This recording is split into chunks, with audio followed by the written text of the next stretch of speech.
Hi, I'm Avery Davidson. Thank you for joining us for This Week in Louisiana Agriculture, the only TV show bringing Louisiana farmers and consumers together every week. Our focus remains right where it should be, the aftermath of Hurricane Ida. Many remain without electricity as linemen from across the country converge in Louisiana to get the power grid back up and running. While farmers and ranchers are good at taking care of themselves and each other, they also depend upon infrastructure, like the power grid, to stay in business.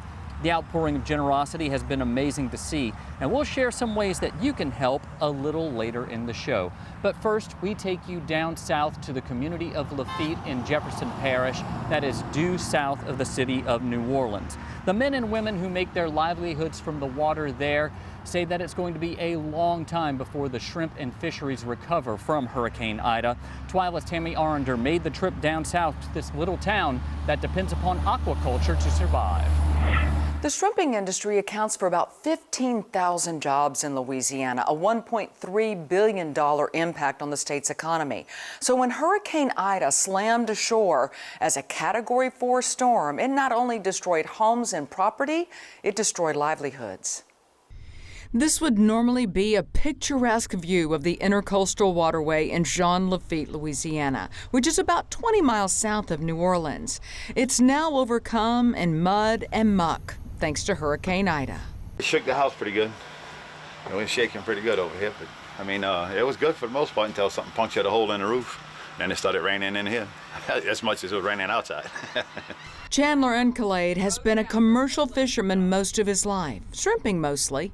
He rode out Ida with his kitty cat. They survived, but a little worse for wear. Besides the busted roof and water up to the top step of his house, built on stilts, he found his boats capsized or completely rearranged. So what happens now? How do you recover? It's a long process. Just got to get them up out the water, get that back up on the blocks, and start going through them again. That's it. Chandler is just one of hundreds of families whose livelihoods are now in jeopardy. Not everyone lost their skiffs, but Encalade says that fishing and shrimping won't be the same for years to come in this area. It's going to be a mess out there. It's going to be, I don't think it'll be good for a couple of years after this one.